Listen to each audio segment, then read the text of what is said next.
E antes da gente começar a pauta, preparamos um VT de abertura nesse Dia Mundial do Diabetes. Dá uma olhada.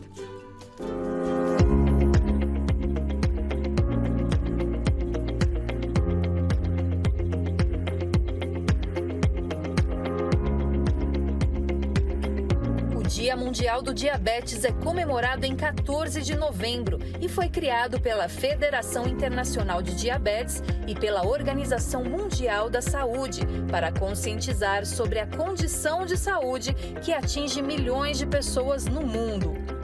A data é uma oportunidade para educar o público sobre prevenção, tratamento e apoio aos portadores da doença. A diabetes é uma doença crônica e tem apresentado um aumento alarmante nos últimos anos. Estima-se que cerca de 537 milhões de adultos no mundo tenham diabetes. Esse número pode ultrapassar 780 milhões até 2045. No Brasil, estima-se que mais de 16 milhões de pessoas tenham essa condição, ficando entre os 5 países com mais casos no mundo. O diabetes é um problema crescente, mas com prevenção e gestão adequadas, é possível reduzir o risco de complicações e melhorar a qualidade de vida.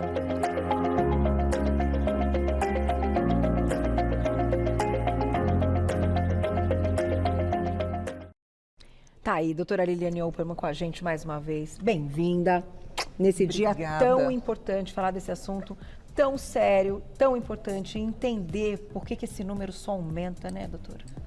E é esse o papel da gente, vamos tentar que esse número, que as pessoas pelo menos tenham mais consciência sobre ele, mas uma das justificativas é o conforto de tomar uma medicação. Não estou falando do diabetes tipo 1, tá? Porque o diabetes tipo 1 não existe a insulina, esse paciente ele precisa usar, e tem inúmeros tipos de insulina. Eu estou falando da diabetes tipo 2, que é relacionada ao sobrepeso, ao estilo de vida, ao sedentarismo.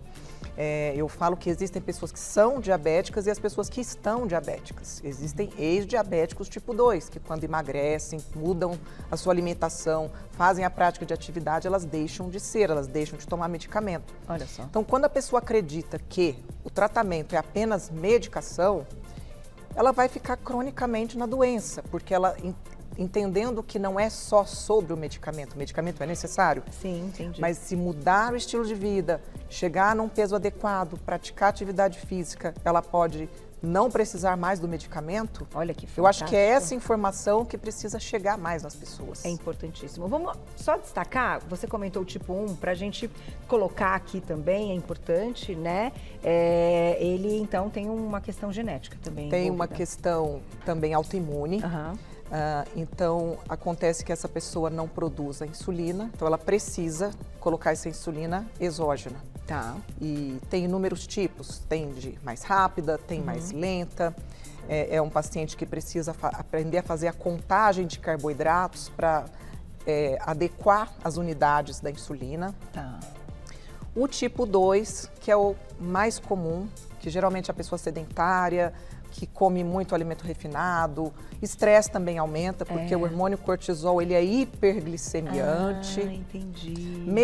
Existem medicamentos que são diabetogênicos, então pessoas que fazem uso crônico de corticoide, né, em algumas doenças autoimunes, em algumas condições inflamatórias, essa diabetes ela pode vir também relacionada a medicamento, né, que a gente chama de iatrogênico. Tá.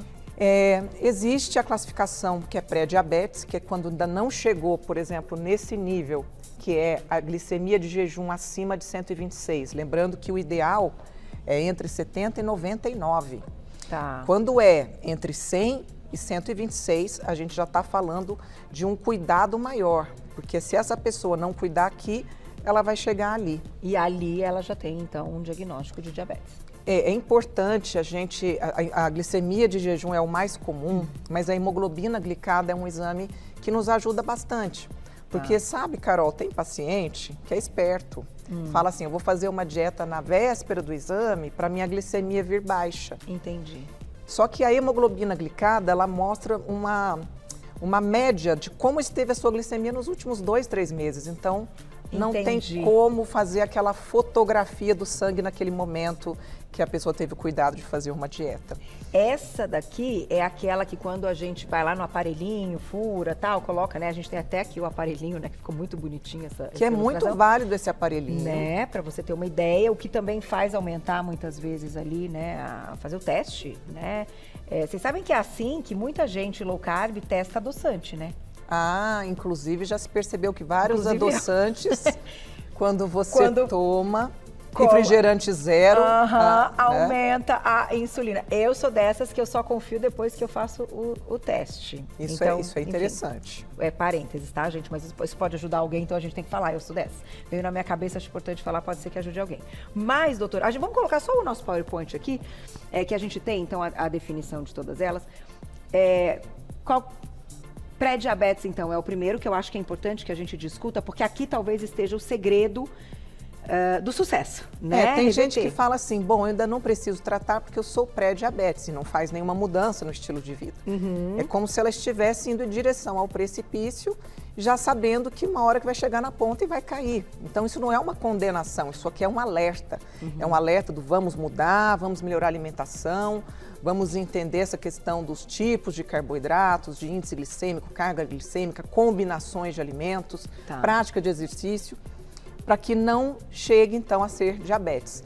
Alguns médicos já utilizam, de repente, alguma medicação também nessa fase. Certo. Que é, que pode falar, né? Que a o gente nome pode falar que é a metformina. A Uhum. metformina, ela melhora essa resistência, porque o diabetes tipo 2, ele tem insulina. O que acontece é que essa insulina, ela tem uma resistência na célula. E ela acaba não tendo essa dificuldade de agir. Então, os medicamentos via oral tem de diversos tipos. Você tem, por exemplo, a metformina, que melhora essa resistência. Ela não é tão hipoglicemiante. Tem medicamentos que são, de fato, hipoglicemiantes. Ah, entendi. Tem medicamentos que fazem com que a glicose não seja absorvida, ou seja absorvida mais lentamente. Certo. Tem medicamentos que aumentam a secreção da insulina. Então, tem de diversas formas e temos também os análogos do GLP-1. Que são as canetinhas agora. E tem o primeiro, que é o Exenatide, que é o nome genérico, que é via oral, que era usado 2 vezes ao dia. Que foi o primeiro análogo, né? Um dos primeiros análogos. E depois veio a liraglutida, que era uma injeção semanal, diária. Diária. Depois veio a dulaglutida semanal, a semaglutida semanal, já temos a semaglutida oral. Tá, é e verdade. por último, que é assim a melhor de todas, que é a tirzepatida. Tirzepatida. E lembrando que todas essas medicações, elas acabaram também sendo utilizadas para emagrecimento.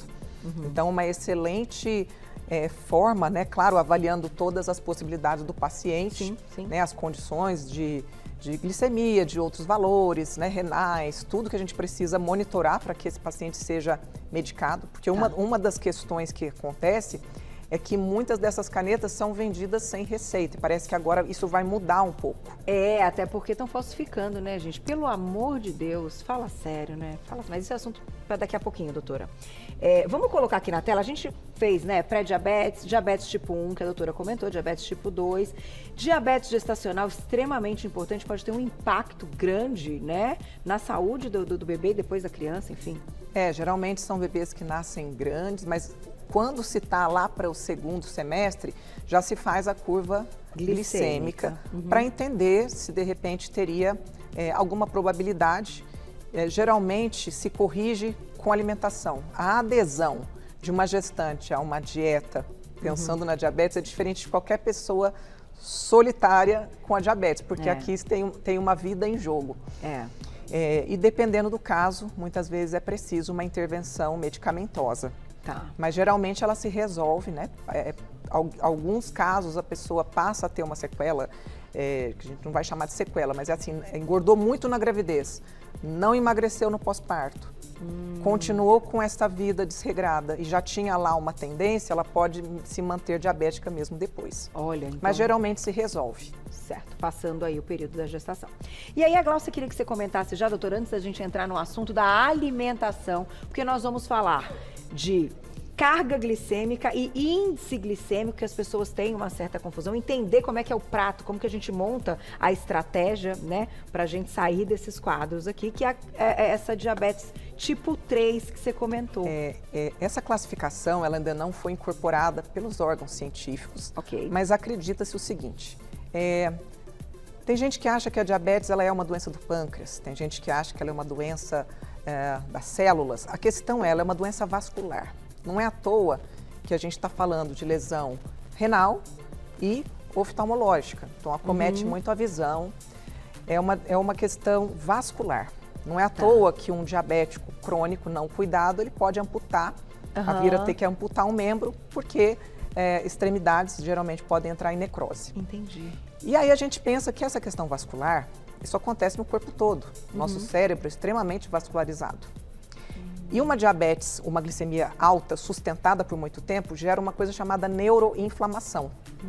Então, essa diabetes tipo 3 seria como se fosse uma diabetes do cérebro, que ainda estão se pesquisando se esse termo vai ser cunhado pelas sociedades científicas, para entender o quão isso favorece as demências. Alzheimer e as demências vasculares. Então, temos as demências também relacionadas vasculares, que geralmente acontece após alguns tipos de AVCs, né, de AVS. Já se sabe que a demência, quando o paciente também é diabético, ela progride mais rapidamente. Tá. Então, a gente pensar em cuidar dessa glicemia é a gente cuidar do nosso cérebro. Aliás, é a gente cuidar de tudo, inclusive do envelhecimento. Ou seja, aumentar essa disponibilidade de insulina o tempo todo faz mal e ponto. A pessoa que... É muito simples explicar diabetes hoje. As pessoas estão consumindo cada vez mais alimentos refinados, açúcar rápido e exercitando de menos. Então, você imagina esse super estímulo o tempo inteiro, sem gasto, somado a um mundo caótico que estressa as pessoas, e esse estresse, por sua vez, libera cortisol, que também facilita para essa questão de aumento da glicemia. Que loucura! Vamos fazer o seguinte, eu vou botar a perguntinha do público, mandem perguntinhas e a gente vai falar da questão da alimentação. Tem uma aula aqui da doutora sempre impecável. Érica, obrigada, um beijo. O que pode causar o descontrole da diabetes? Ela fica variando em baixa demais ou alta demais, mesmo tomando medicação? Essa pergunta é maravilhosa. A doutora Liliane adorou, vai fazer o gol, que essa é a pergunta de milhões, né, doutora? Olha, Érica, excelente pergunta, agradeço o envio, escute com muito carinho o que eu vou falar para você. O que acontece, Carol, é que muita gente coloca a responsabilidade do tratamento 100% na medicação. A medicação é apenas uma parte. Então, se eu não entendo essa questão dos alimentos, dos carboidratos, e por acaso um dia eu como a mais, um dia eu como a menos, ou combino certo e outro não, a glicemia vai estar assim. Mas é só isso? Não. Alterações emocionais interferem, alterações do sono, se de repente é uma noite que ela não dormiu bem, ela pode ter uma glicemia mais alta. Tá. Então é importantíssimo nessa rotina de tratamento da diabetes, tão importante quanto a alimentação, é o controle, é a gestão do estresse, é o dormir bem. Tá. Para que a gente fique cada vez menos refém. Então, o conhecimento sobre o que comer. Às vezes, um dia que ela não sai de casa, um dia a pessoa sai mais, exercita, movimenta, faz coisas, ela está consumindo mais glicose. Se ela não está exercitando, essa glicose vai sobrar, porque ela não está sendo utilizada. Entendi. Então, são inúmeros os fatores. A gente precisa entender todas essas variáveis do nosso dia para ter mais controle sobre essa condição. E a prática da atividade física, né, doutora? Sem dúvida. Essa faz uma diferença absurda na questão da resistência insulínica. Eu vou comentar de um primo distante da diabetes, que é o ovário policístico. Na verdade, é uma síndrome, né, de ovário policístico, que acaba também relacionando à resistência insulínica. Então, para quem tem, a alimentação e a prática de atividade física também ajuda demais. Muda a vida, né? Muda a vida. Vou colocar mais perguntinhas, já já a gente vai para a alimentação, que está muito legal, que a gente preparou aqui para vocês. Quem escreveu para a gente na tela? Obrigada, Jéssica, um beijo. Qual o valor ideal da hemoglobina glicada para quem pratica exercícios e tem uma alimentação balanceada? Olha, você sabe que esses valores ideais de hemoglobina glicada são temas de congressos internacionais, porque aqui a gente fala que o normal ou o ideal seria até 5,6. Lembrando que 5,7 até 6,4 seria o pré-diabetes, acima de 6,5, diabetes.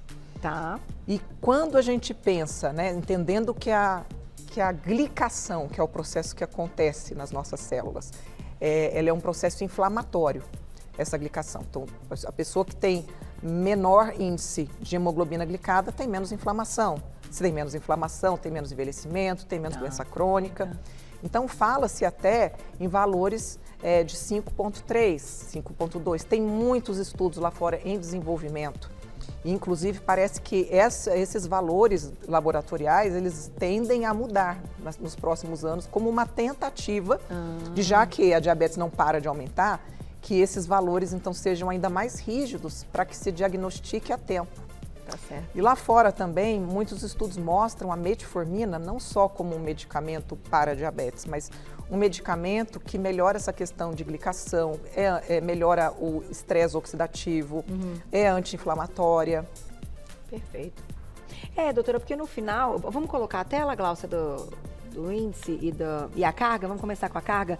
Para mim, o mais importante de tudo é a carga, né? Porque a quantidade do carbo que tá, não é, doutora? Porque os dois são importantes, veja bem. Eu sou ligadinha nisso aqui, gente. Quem gosta do low carb gosta muito da carga. Sonha com a carga, né?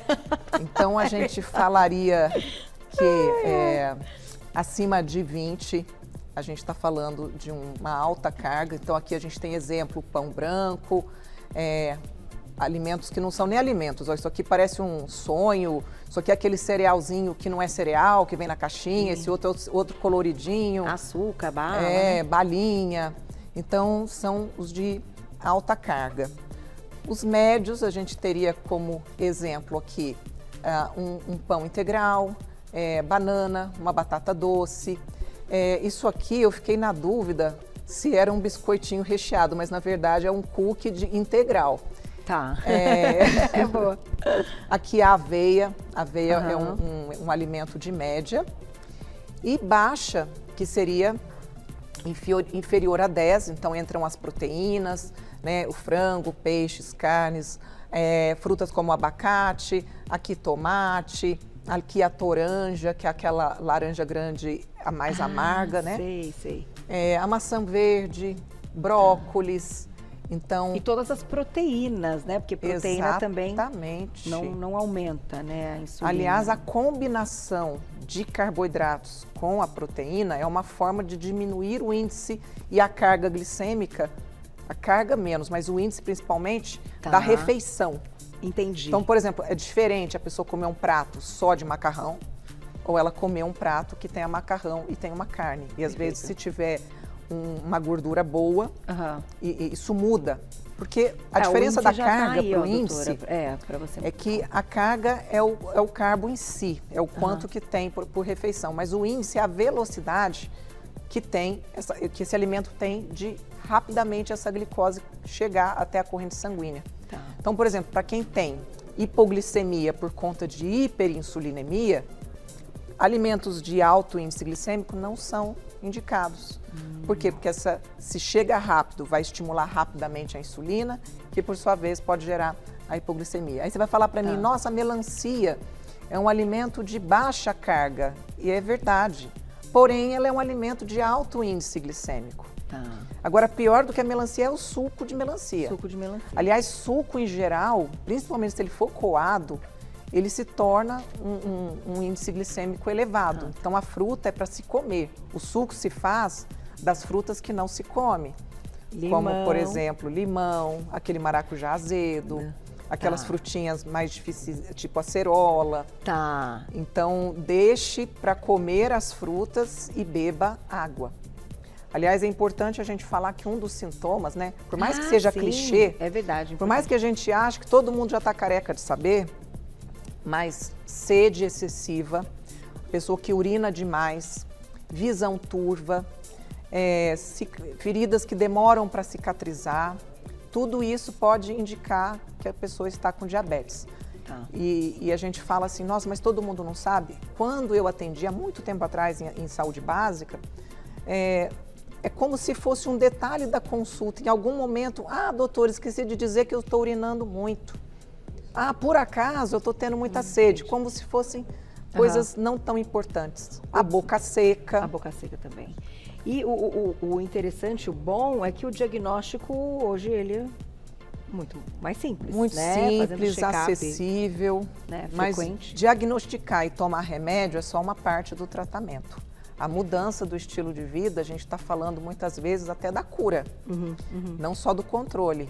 Se a pessoa nunca mais voltar a ganhar peso, se ela nunca mais abandonar a atividade física. É isso. É isso. Vou colocar a perguntinha do público, tá cheio de perguntinha lá, doutora. Eba. Olha lá. Obrigada, Luci, um beijo. Um beijo pra você. Qual o café da manhã ideal pro diabético? Olha que pergunta legal.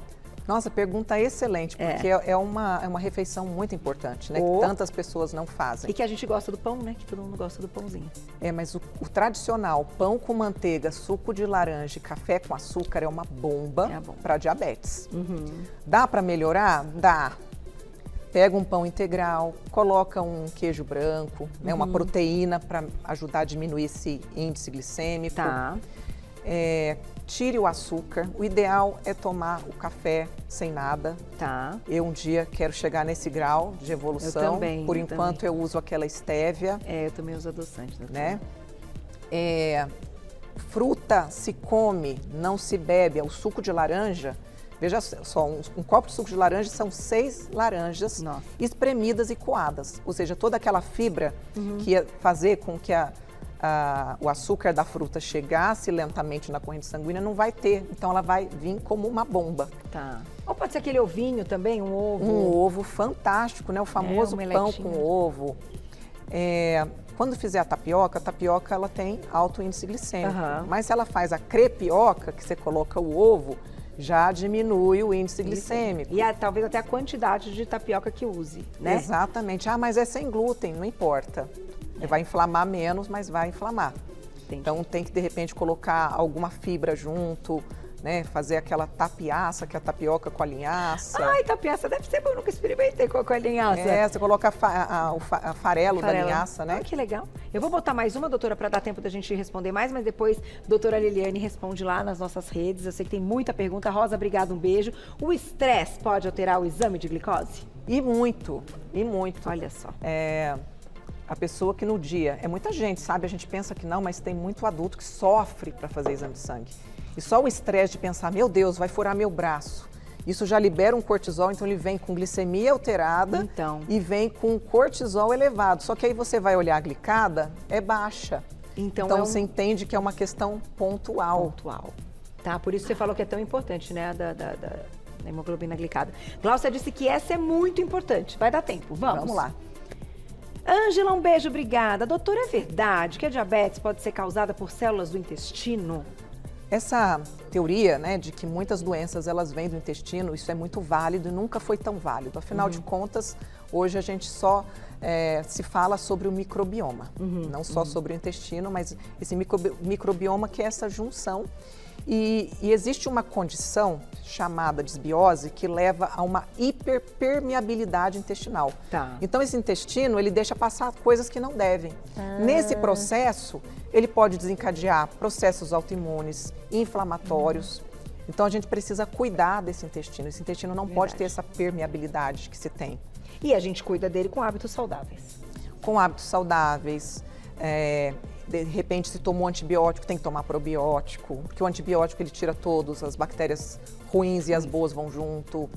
Então, assim, a gente vê um uso indiscriminado de antibiótico, então é importante sempre que utilizar, colocar o probiótico, entender que não é normal ir no banheiro 2 vezes por semana, tem que ir todo dia, prestar atenção nas fezes, como elas são, tudo isso é importante. E a gente traz esse tema, né, para um outro momento da doutora Liliane, que está aqui com a gente sempre, quinzenalmente, esta médica maravilhosa, nossa nutróloga. Vai lá no Instagram dela, @doutora por extenso, escreva a palavra doutora Liliane por extenso e você encontra @doutora Liliane nas redes sociais.